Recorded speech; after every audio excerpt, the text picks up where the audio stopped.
원숭이 손, 윌리엄 위마크 제이콥스. 안녕하세요. 낭독하는 밤입니다. 요즘 날씨가 참 덥죠. 오늘도 무척이나 더운 하루였는데요. 그래서 조금은 서늘해질 이야기 한 편을 준비해봤습니다. 오늘 함께할 작품은 영국 작가 윌리엄 위마크 제이콥스의 단편소설 원숭이 손입니다. 그럼 지금부터 시작합니다.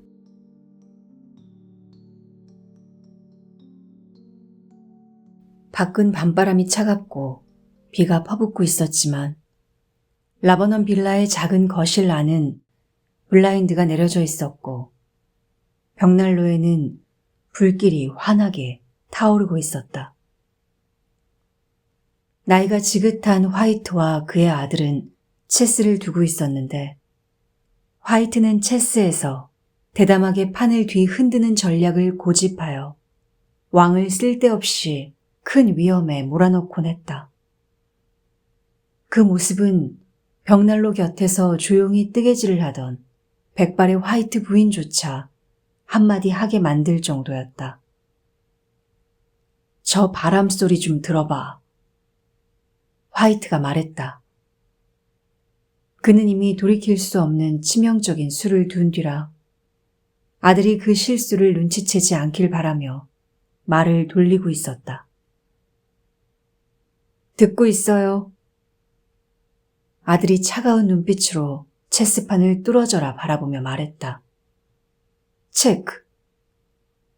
오늘 밤엔 아마 안 올 것 같은데.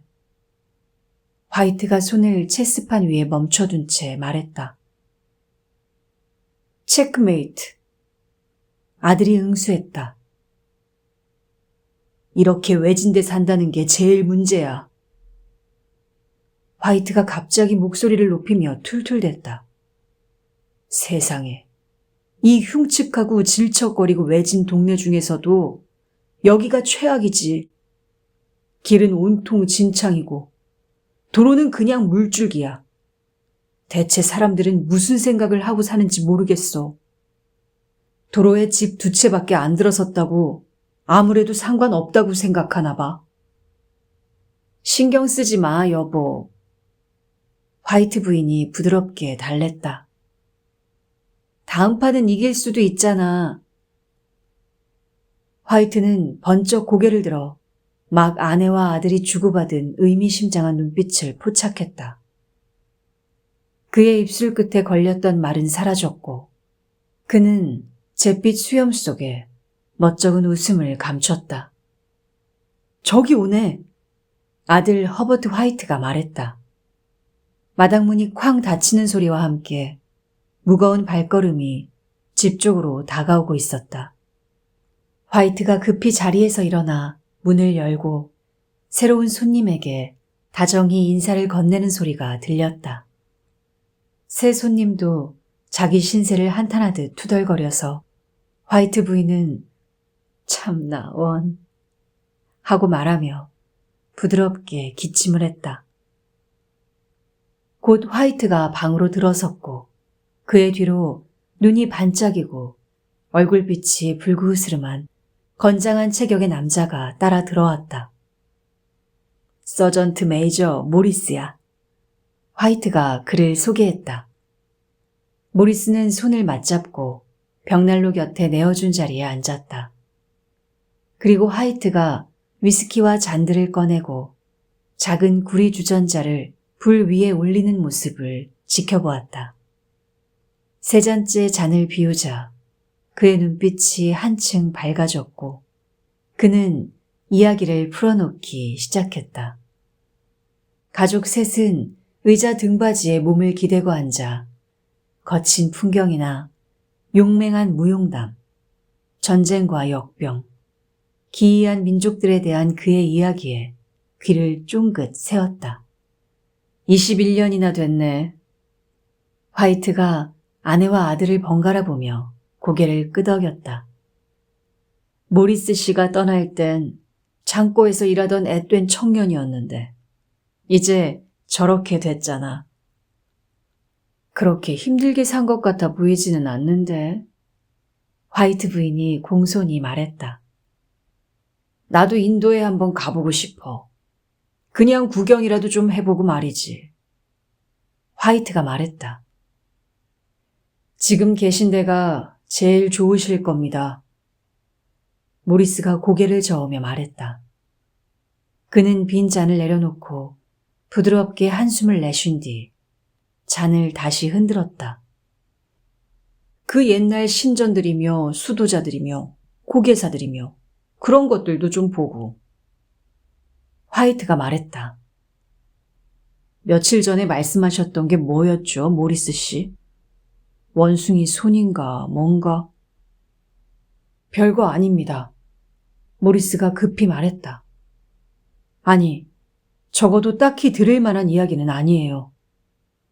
원숭이 손? 화이트 부인이 호기심 가득한 목소리로 물었다. 그냥 뭐랄까, 마술 같은 거죠. 모리스가 아무렇지 않은 듯 툭 내뱉듯 말했다. 세 사람은 일제히 몸을 앞으로 기울였다. 모리스는 무심코 빈 잔을 입술에 가져갔다가 다시 내려놓았다. 그러자 화이트가 그 잔을 채워주었다. 겉보기엔 말이죠. 모리스가 주머니를 더듬으며 말했다. 그저 평범한 말라서 미라처럼 된 원숭이 손일 뿐이죠. 그는 주머니에서 무언가를 꺼내 건넸다. 화이트 부인은 얼굴을 찡그리며 몸을 뒤로 물렸지만 아들은 그것을 받아들고 호기심 어린 눈으로 살펴보았다. 근데 그게 뭐가 특별한 거예요? 화이트가 아들에게서 그것을 받아들이며 물었다. 그는 잠시 살펴본 뒤 그것을 탁자 위에 내려놓았다. 옛날에 한 수도자가 이 손에 마법을 걸었죠. 모리스가 말했다. 아주 신성한 사람이었어요. 그는 운명이 인간의 삶을 지배한다는 걸 보여주고 싶어 했고 그 운명에 함부로 간섭하려 드는 사람은 반드시 화를 입게 된다고 했죠. 그래서 이 손에 주문을 걸어서 서로 다른 세 남자가 각자 세 가지 소원을 빌 수 있게 만든 거예요. 그의 말투가 워낙 엄숙해서 듣고 있던 세 사람은 방금 전에 가벼운 웃음이 좀 어색하게 느껴질 정도였다. 그럼 아저씨도 세 가지 소원을 비셨나요? 허버트 화이트가 약간 장난스러운 말투로 물었다. 빌었지. 그가 낮은 목소리로 대답했다. 그의 얼룩덜룩한 얼굴빛이 창백해졌다. 정말로 세 가지 소원을 들어주셨나요? 화이트 부인이 물었다. 들어줬죠. 모리스가 말했다. 그의 잔이 튼튼한 이와 부딪혀 가벼운 소리를 냈다. 그리고 또 다른 사람도 소원을 빈 적 있나요? 화이트가 끈질기게 물었다. 첫 번째 남자가 세 가지 소원을 다 썼어요. 모리스가 대답했다. 첫 번째 소원이랑 두 번째 소원이 뭔지는 나도 몰라요. 하지만 세 번째 소원은 죽음이었어요. 내가 이 손을 갖게 된 건 그 때문이었죠. 그의 목소리가 워낙 심각해서 방 안의 사람들은 일제히 숨을 죽였다. 세 가지 소원을 이미 다 빌었다면 이젠 그게 당신한테 아무 소용도 없는 거 아니에요, 모리스? 화이트가 마침내 입을 열었다. 그걸 왜 아직 가지고 있는 거죠? 모리스는 고개를 저었다.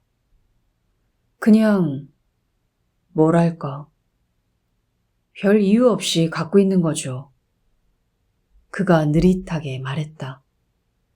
사람들한테 팔아볼까 생각도 했는데 이제는 안 할 거예요. 이미 골치 아픈 일은 충분히 일으켰거든요. 게다가 사람들도 안 사려고 해요. 어떤 사람들은 동화 같은 이야기라고 생각하고 또 어떤 사람들은 혹시나 하면서 먼저 써보고 나중에 돈을 주겠다고 하죠. 만약 당신이 다시 3가지 소원을 빌 수 있다면 또 빌겠어요? 화이트가 예리하게 그를 바라보며 물었다. 모르겠어요. 모리스가 대답했다. 정말 모르겠어요. 그는 원숭이 손을 집어들어 검지와 엄지 사이에 매달더니 갑자기 그것을 난로불 속으로 던져버렸다. 화이트는 작은 외마디 소리를 내며 몸을 굽혀 그것을 불 속에서 재빨리 꺼냈다. 그냥 태워버리는 게 나아요. 모리스가 무겁게 말했다. 당신이 필요 없다면 모리스, 그것을 나한테 줘요. 화이트가 말했다. 안 돼요. 그의 친구가 완강하게 말했다. 난 그걸 불에 던졌잖아요. 당신이 그걸 간직하겠다면 무슨 일이 생겨도 나를 원망하진 말아요. 제정신이면 다시 불 속에 던져버려요. 화이트는 고개를 저으며 새로 손에 넣은 물건을 유심히 들여다보았다. 이걸 어떻게 쓰는 건가요? 그가 물었다. 오른손으로 높이 들고 소리를 내서 소원을 빌면 돼요. 모리스가 말했다. 하지만 결과는 각오해야 할 겁니다. 아라비안 나이트에 나오는 얘기 같네요. 화이트 부인이 말하며 자리에서 일어나 저녁 식사 준비를 시작했다. 당신, 제발 내 손 내 쌍만 빌어줘. 그럼 일이 좀 더 쉬울 텐데. 화이트는 원숭이 손을 주머니에서 꺼냈고 그 순간 3사람은 동시에 웃음을 터뜨렸다. 모리스는 다급한 얼굴로 그의 팔을 붙잡았다. 꼭 빌겠다면 그가 거칠게 말했다. 제발 말이 되는 소원을 빌어요. 화이트는 원숭이 손을 다시 주머니에 넣고는 의자들을 식탁 쪽으로 끌며 친구에게 자리를 권했다. 저녁 식사를 준비하고 먹는 동안 원숭이 손 이야기는 잠시 잊혔고 식사 후에 3사람은 다시 인도로 떠났던 병사의 2번째 무용담에 몰입해 귀를 기울였다. 그 원숭이 손 이야기가 진짜가 아니라면 허버트는 손님이 마지막 기차를 타러 떠나며 문을 닫자마자 말했다. 우린 그걸로 별 재미는 못 볼걸요? 당신 그거 얼마 주고 샀어? 화이트 부인이 남편을 뚫어지게 바라보며 물었다. 조금 줬지. 그는 약간 얼굴을 붉히며 대답했다. 자기는 필요 없다고 했는데 내가 억지로 주고 그걸 가져왔어. 그런데도 또 던져버리라고 날 붙잡더군. 그럴 만도 하지. 허버트가 일부러 겁먹은 척하며 말했다. 왜? 우리 이제 곧 부자 되고 유명해지고 행복해질 거잖아요. 아버지, 시작은 황제 되는 소원으로 가시죠. 그러면 어머니한테 잔소리도 안 듣겠네요. 허버트는 탁자 주위를 휙 돌아 달아났고 화이트 부인은 의자 덮개를 휘두르며 그 뒤를 쫓았다. 화이트는 주머니에서 원숭이 손을 꺼내 회의적인 눈길로 바라보았다. 무슨 소원을 빌어야 될지 모르겠어, 사실. 그가 천천히 말했다. 갖고 싶은 건 다 있는 것 같은데. 집 빚만 갚으면 아버진 아주 행복할걸요? 허버트가 그의 어깨에 손을 얹고 말했다. 그럼 200파운드 빌어봐요. 딱 맞을 거예요. 허버트가 어머니에게 한쪽 눈을 찡긋하며 장난스러운 표정을 감추고는 피아노 앞에 앉아 몇 번 인상적인 화음을 울리자 아버지는 자신의 잘 속는 성격이 부끄러운 듯 웃음을 지으며 원숭이 손을 높이 들어 올렸다. 200파운드를 갖게 해달라고 빕니다. 화이트가 또렷이 말했다. 그 말이 끝나자마자 피아노에서 요란한 소리가 터졌고 동시에 화이트는 몸서리치는 비명을 질렀다. 부인과 아들은 곧장 그에게 달려왔다. 움직였어. 그가 바닥에 놓인 물건을 역겨운 듯 바라보며 외쳤다. 소원을 비는 순간 내 손 안에서 뱀처럼 비틀거렸어. 그런데 돈은 하나도 안 보이네. 허버트가 그것을 집어들고 탁자 위에 놓으며 말했다. 그리고 아마 평생 못 보겠죠? 그냥 당신 착각이었을 거야. 부인이 안타까운 눈빛으로 남편을 바라보며 말했다. 화이트는 고개를 저었다. 아무렴. 별일 없었으니 다행이지. 그래도 기분이 좀 섬뜩했어. 그들은 다시 난로가에 앉아 두 남자가 파이프를 다 피울 때까지 시간을 보냈다. 밖에서는 바람이 아까보다 더 거세게 몰아쳤고 위층에서 문이 쾅 닫히는 소리에 화이트는 신경질적으로 몸을 떨었다. 세 사람 사이엔 평소와 달리 무겁고 우울한 정적이 흘렀고 그 침묵은 부부가 잠자리에 들기 위해 자리에서 일어날 때까지 이어졌다. 아마 아버지 침대 한가운데 큰 자루에 돈이 묶여 있을걸요?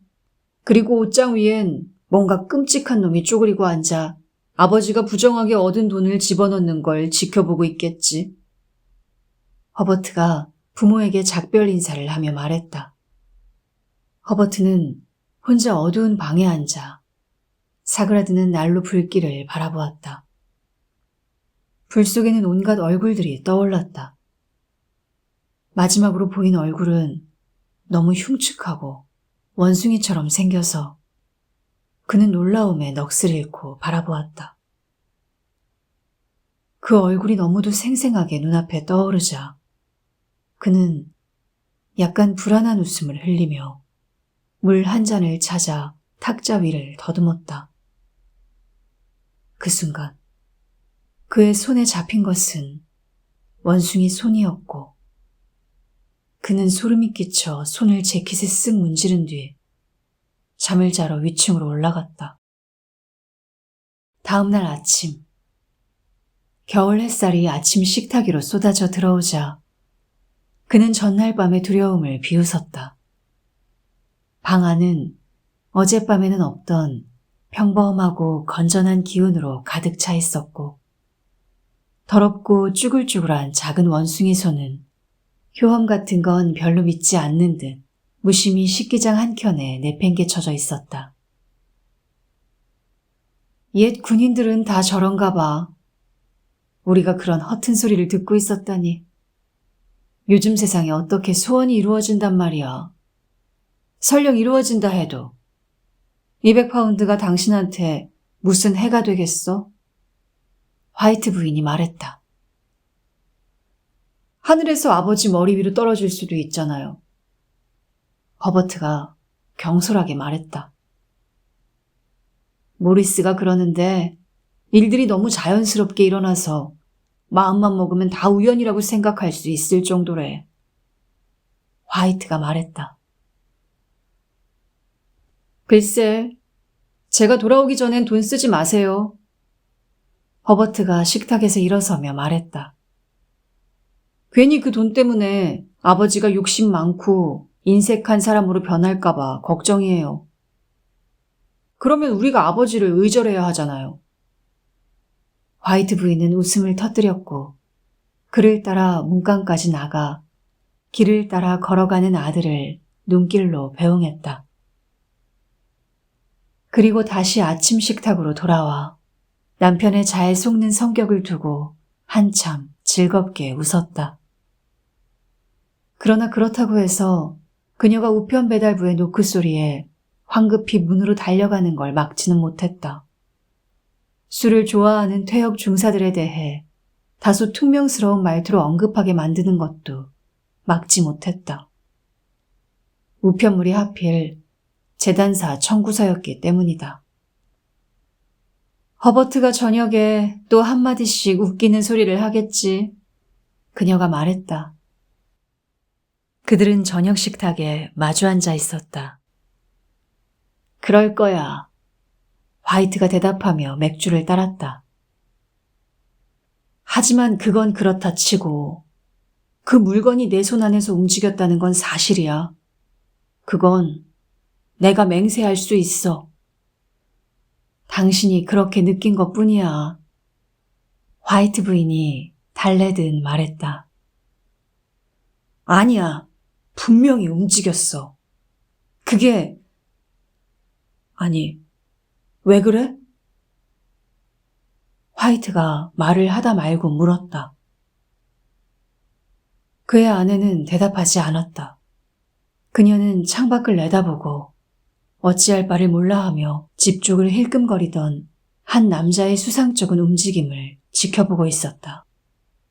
그녀는 그 순간 200파운드 생각과 함께 그 낯선 남자가 말쑥하게 차려입고 반질반질한 새 실크 해트를 쓰고 있는 것을 눈여겨보았다. 그는 3번이나 대문 앞에서 멈춰 서더니 다시 걸어가 버렸다.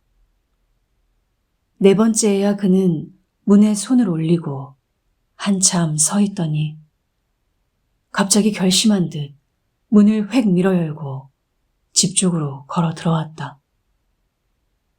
그와 동시에 화이트 부인은 2 손을 등 뒤로 가져가 허둥지둥 앞치마 끈을 풀더니 그 유용한 물건을 의자 방석 밑에 밀어 넣었다.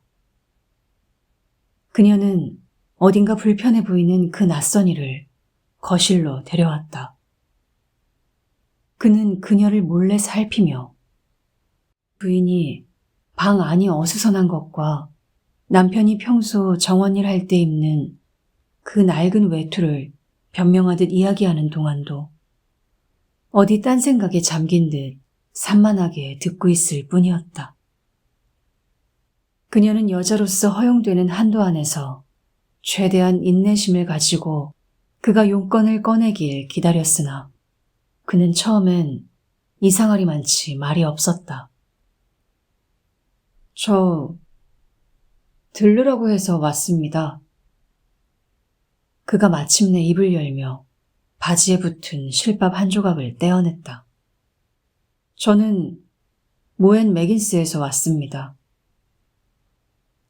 부인이 흠칫 놀랐다. 무슨 일이라도 생긴 건가요? 그녀가 숨을 몰아쉬며 물었다. 허버트에게 무슨 일이라도 생긴 거예요? 대체 무슨 일이죠? 무슨 일이에요? 그녀의 남편이 끼어들었다. 진정해, 여보. 그가 급히 말했다. 앉아. 성급하게 단정 짓지 말고. 설마 나쁜 소식을 전하러 온 건 아니겠지요, 선생? 그리고 그는 간절한 눈빛으로 그를 바라보았다. 유감스럽게도 낯선 이가 말을 시작했다. 다친 건가요? 거의 미쳐버릴 듯한 목소리로 물었다. 남자는 고개를 끄덕였다. 심하게 다쳤습니다. 그가 조용히 말했다. 하지만 고통은 없었습니다. 오, 하느님, 감사합니다.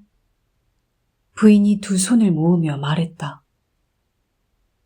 하나님, 그거 하나만으로도 얼마나 감사한지 몰라요. 하나님 정말. 그녀는 갑자기 말을 멈췄다.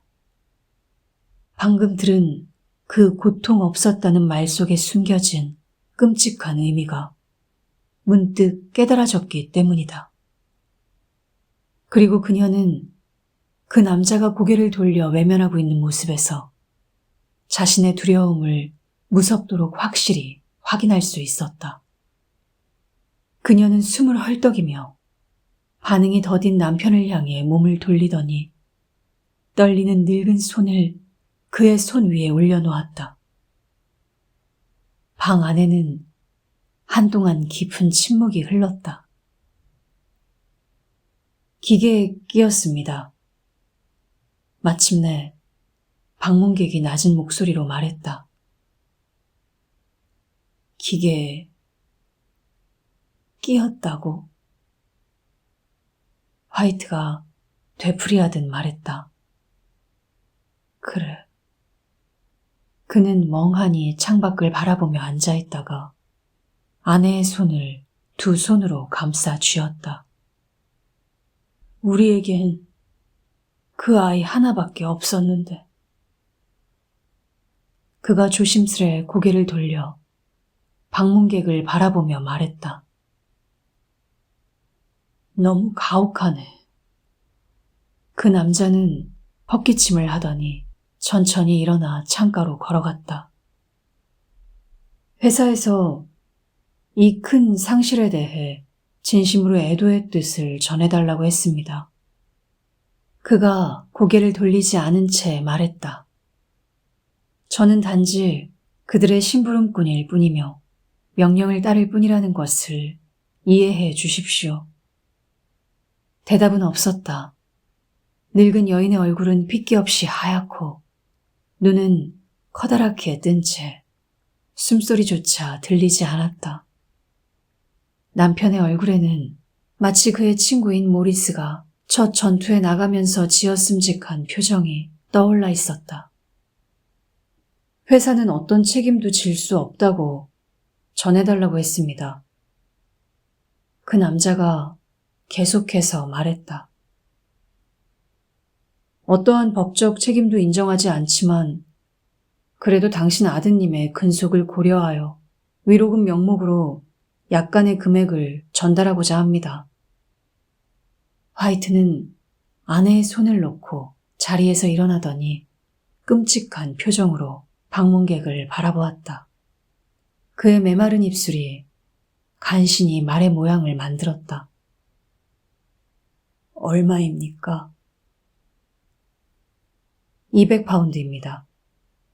그의 대답이었다. 그 순간 화이트 부인의 비명이 방을 뒤 흔들었지만 화이트는 그 소리를 듣지 못한 듯 희미하게 웃으며 손을 더듬어 내밀었다.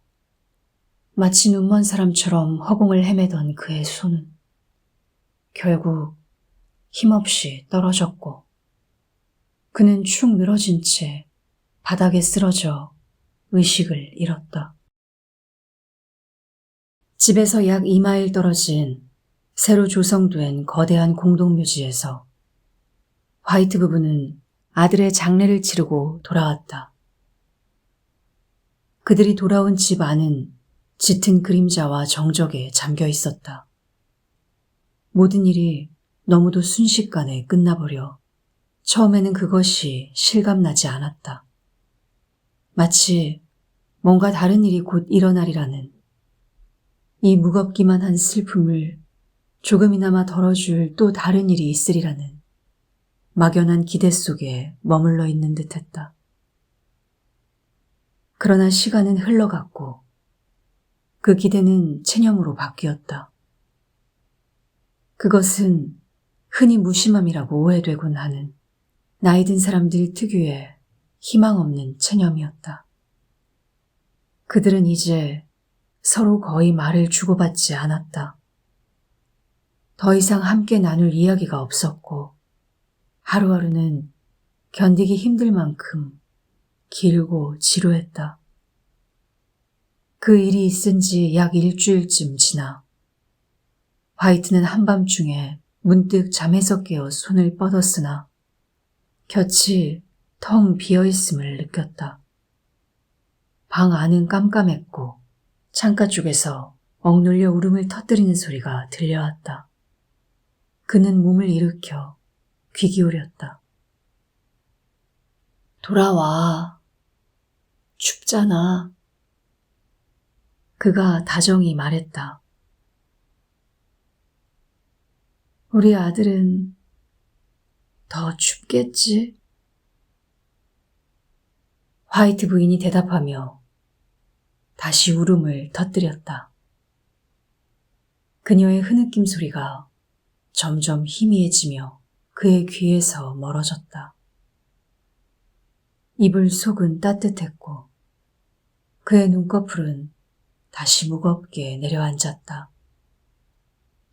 그는 뒤척이다가 겨우 잠들었는데 갑자기 아내의 날선 비명소리에 깜짝 놀라 눈을 떴다. 그거야! 그녀가 미친 듯이 외쳤다.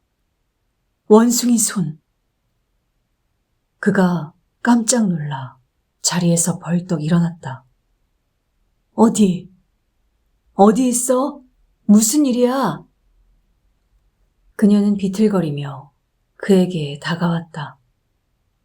그걸 가져와야겠어. 그녀가 낮고 단호히 말했다. 당신 그걸 불태워버리진 않았지? 응접실 벽 선반 위에 있어. 그가 놀란 얼굴로 대답했다. 왜 그래? 그녀는 울면서도 웃더니 몸을 굽혀 그의 뺨에 입맞춤했다. 방금 생각났어. 그녀가 히스테릭하게 말했다. 왜 진작 생각 못했을까? 왜 당신도 몰랐을까? 무슨 생각 말이야? 그가 물었다. 다른 2번의 소원 말이야. 그녀가 숨가쁘게 대답했다. 우린 아직 1번밖에 안 썼잖아. 그걸로도 충분하지 않았어? 그가 격렬하게 외쳤다. 아니야. 그녀가 승리에 찬 목소리로 외쳤다. 우린 1번 더 해야 해. 어서 내려가서 그걸 가져와. 그리고 우리 아들을 다시 살려달라고 빌어. 남자는 침대 위에 앉아 덜덜 떨리는 다리에서 이불을 걷어냈다. 세상에, 당신 미쳤어. 그가 질겁하며 소리쳤다.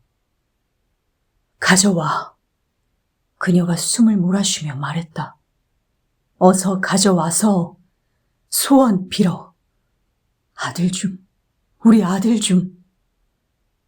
화이트는 성냥을 켜 촛불을 밝혔다.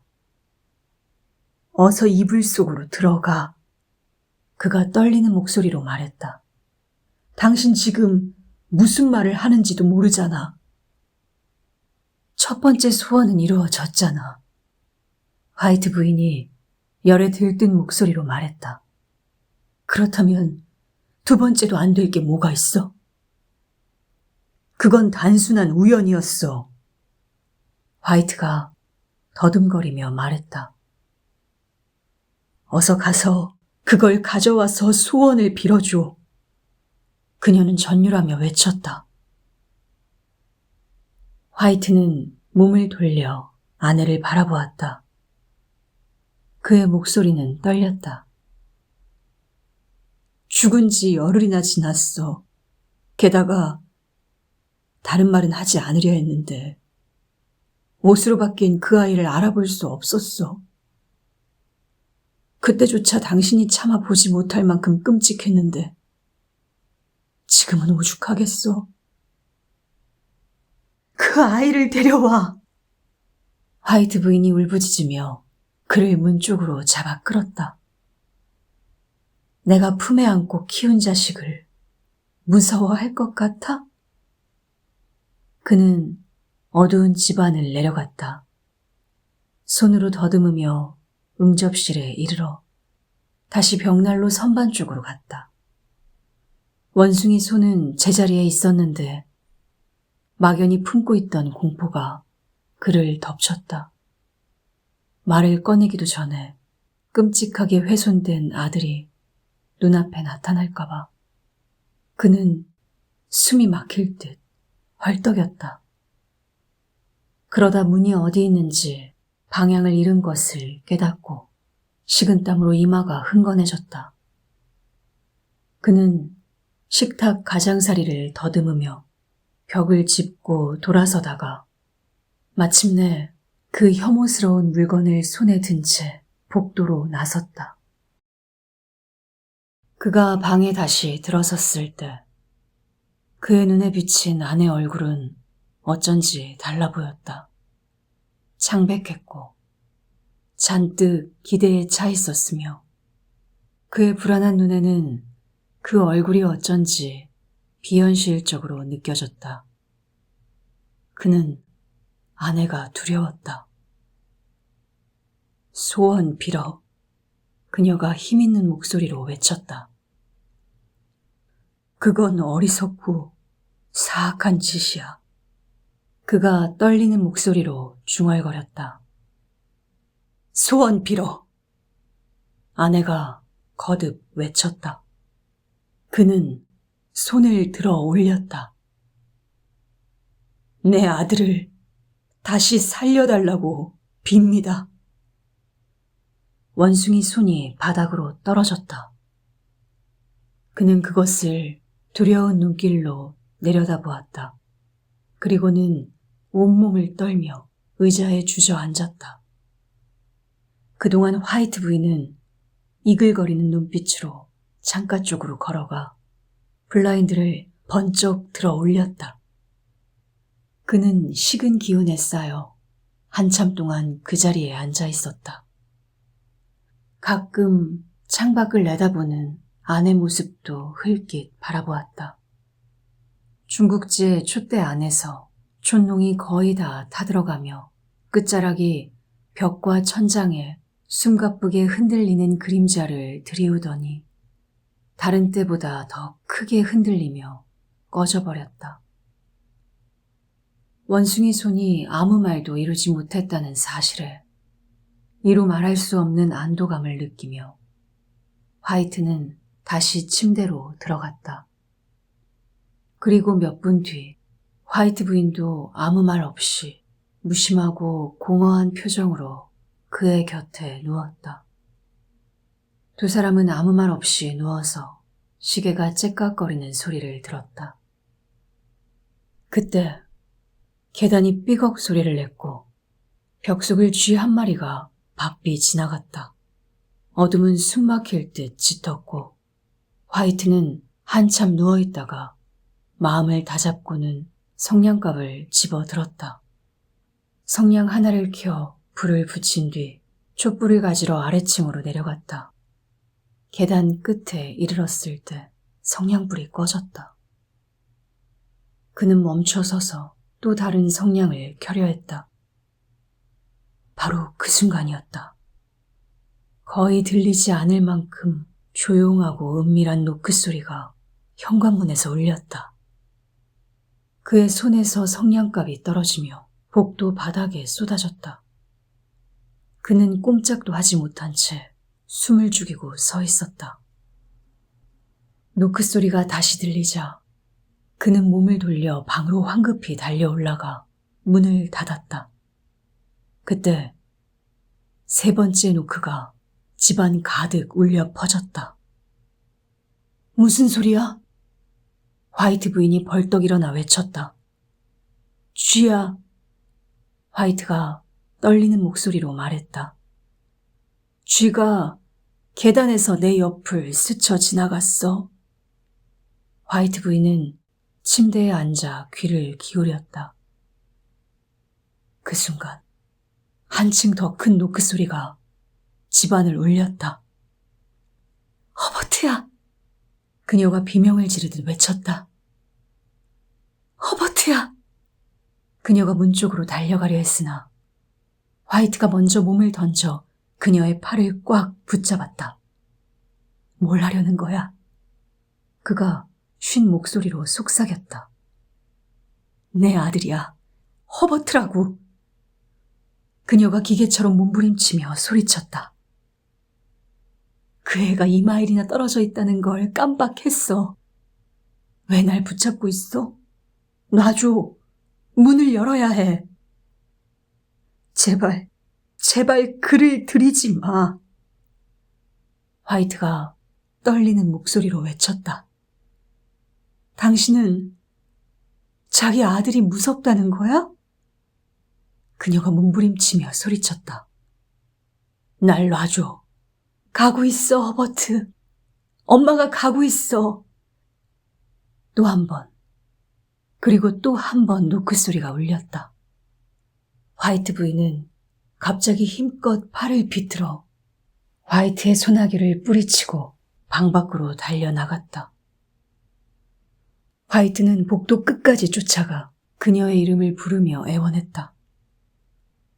그는 아래층에서 쇠사슬이 덜컹거리며 풀리는 소리와 문 빗장이 천천히 뻣뻣하게 빠져나가는 소리를 들었다. 그리고 이어 들려온 화이트 부인의 목소리. 숨이 가쁘고 떨리며 외쳤다. 빗장 좀 열어줘. 내려와. 내 손이 안다. 그러나 화이트는 네 발로 바닥을 기어다니며 미친 듯이 원숭이 손을 찾아 헤맸다. 밖에 있는 그것을 들여보내기 전에 어떻게든 찾아야만 했다. 문을 두드리는 소리가 잔혹할 만큼 거세게 총소리처럼 집안에 울려 퍼졌다. 그 와중에 그는 화이트 부인이 문 앞에 의자를 끌어다 놓고 긁어대는 소리를 들었다. 빗장이 삐걱이며 천천히 열려가는 소리가 그의 귀에 들어왔다.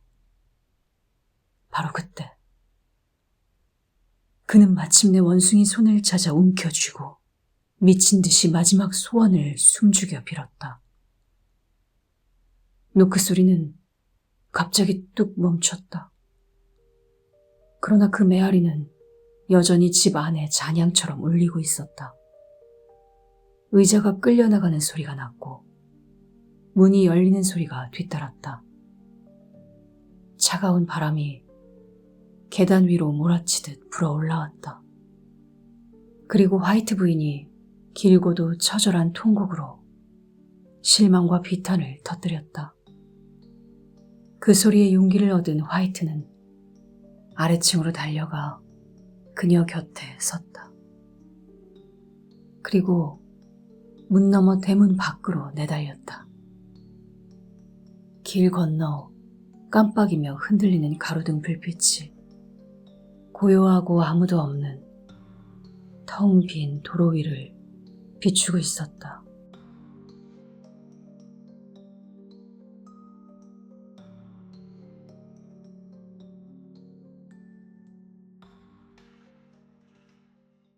원숭이 손 잘 들으셨나요?